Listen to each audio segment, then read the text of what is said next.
रानू चिड़िया अपने घोंसले में अपने दो प्यारे प्यारे बच्चों के साथ बैठी हुई थी। तभी हरियाली तोती उड़ती हुई चिड़िया के पास आती है। चिड़िया, मैं अभी अभी तुम्हारे माँ वाले जंगल से आ रही हूँ। तुम्हारी माँ को बहुत तेज बुखार है और वो तुम्हें बुला रही है। यह सुनकर रानू चिड़िया रोने लग जाती है। हरियाली बहन, मैं अभी जाती हूँ। मैं अभी अपनी माँ से मिलने जा रही हूँ। हरियाली तोती वहाँ से चली जाती है और रानू चिड़िया अपने बच्चों से कहती है, गुड़िया कुकू, आप दोनों घोंसले से बाहर ना जाना। ये पोटली में दाना है। जब भी भूख लगे इस पोटली से दाना निकाल कर खा लेना। मम्मा, जल्दी आ जाना, हम आपका इंतजार करेंगे। फिर मम्मा चिड़िया वहाँ से चली जाती है। आज भोजन लाने की बारी तुम्हारी है। काली काली शक्ल वाली, आज बारी तुम्हारी है। कल मैं गया था और आज तुम जाओगी। ठीक है कालू, आज तो मैं जा रही हूँ, मगर याद रखना कल तुम ही जाओगे। फिर गोरी कौवी वहाँ से भोजन की खोज में अपने घर से उड़ती है। गोरी कौवी रानू चिड़िया के घर जाती है। अरे, चिड़िया तो घर में नहीं है। और हाँ, इस पोटली में तो जरूर भोजन ही होगा। क्यों ना आज मैं चिड़िया का भोजन ही चुरा कर ले आऊं। ऐसा सोचकर गोरी कौवी चिड़िया के घर में जाती है। आप कौन है आंटी, और आप यहाँ क्यों आई हैं? मैं तुम्हारी माँ की सहेली हूँ। तुम्हारी माँ कहाँ है? मगर आंटी, मेरी माँ तो नानू के पास गई हुई हैं। ये सुनकर गोरी कौवी खुश हो जाती है। बच्चों, ये तुम्हारे पीछे कौन है, बड़ी बड़ी आंखों वाला? जैसे ही गुड़िया और कुकू पीछे मुड़कर देखते हैं, गोरी कौवी तुरंत वो भोजन से भरी पोटली लेकर वहाँ से भाग जाती है। बच्चे रोने लग जाते हैं। गंदी आंटी, हमारा भोजन चुराकर वो भाग गई है, बहुत बुरी है। गुड़िया बहन, हम मम्मा को बताएंगे। फिर गोरी कौवी तेजी से उड़ती जा रही थी। नदी पर कालू कौवा आ जाता है, क्योंकि गोरी और कालू वो भोजन नदी पर बैठकर ही खाना चाहते थे। गोरी, मैं आधा भोजन लूंगा।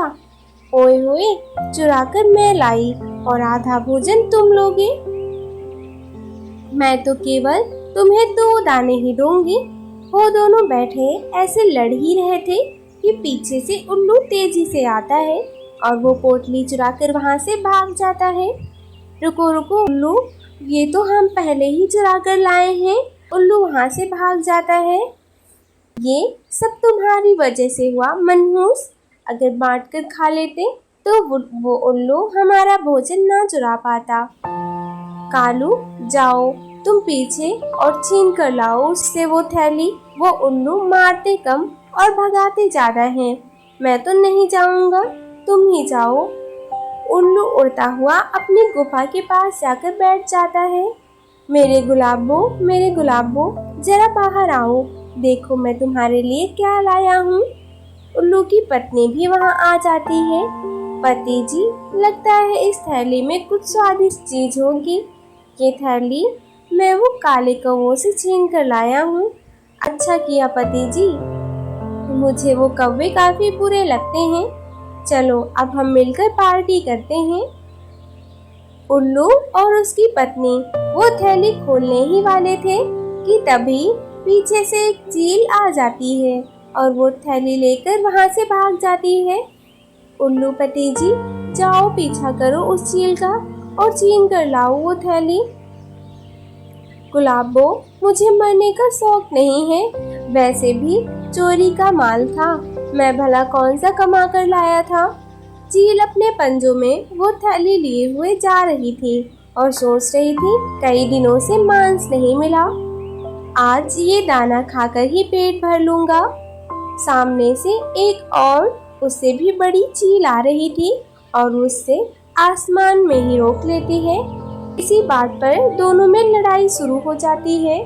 दोनों आपस में लड़ती हैं और वो थैली नीचे गिर जाती है। वो थैली सीधे नीचे जाकर चिड़िया के घर के बाहर गिरती है। गुड़िया और कुकू भी बाहर बैठे हुए थे। ना रही तुम्हारी और ना रही मेरी। ऐसा कहते हुए वो चील अलग अलग दिशा में उड़ जाते हैं। कुकू भैया, ये तो वही थैली है जो मम्मा हमें देकर गई थी। गुड़िया, शायद ऊपर वाले ने यह भोजन हमारे लिए ही भेजा है। फिर वो दोनों भाई बहन वो थैली खोलकर भोजन खाने लगते हैं। इसलिए कहते हैं कि कोई किसी के हिस्से का दाना पानी नहीं छीन सकता, क्योंकि ऊपर वाला बेहतर न्याय करता है। मानो चिड़िया अपने बच्चों को लिए दूर किसी पुराने जंगल से आती है। उस जंगल में पुराने रहने वाले पक्षी कालू कौवे के पास जाती है।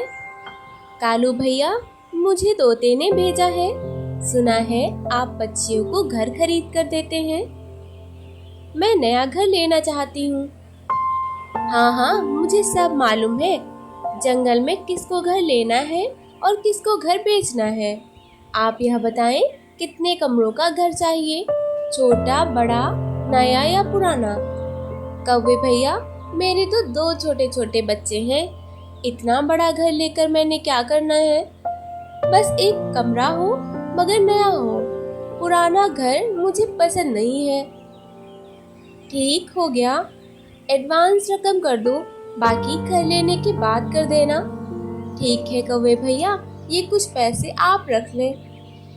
कौवा वो पैसे लेकर उड़ता है और जंगल में घर ढूंढने लगता है।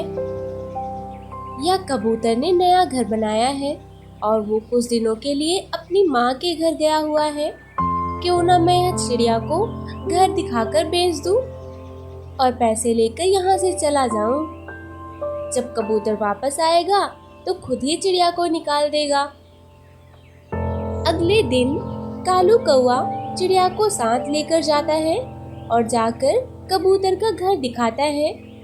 कौवे भैया, मुझे तो यह घर पसंद है, आप इसका फाइनल करें।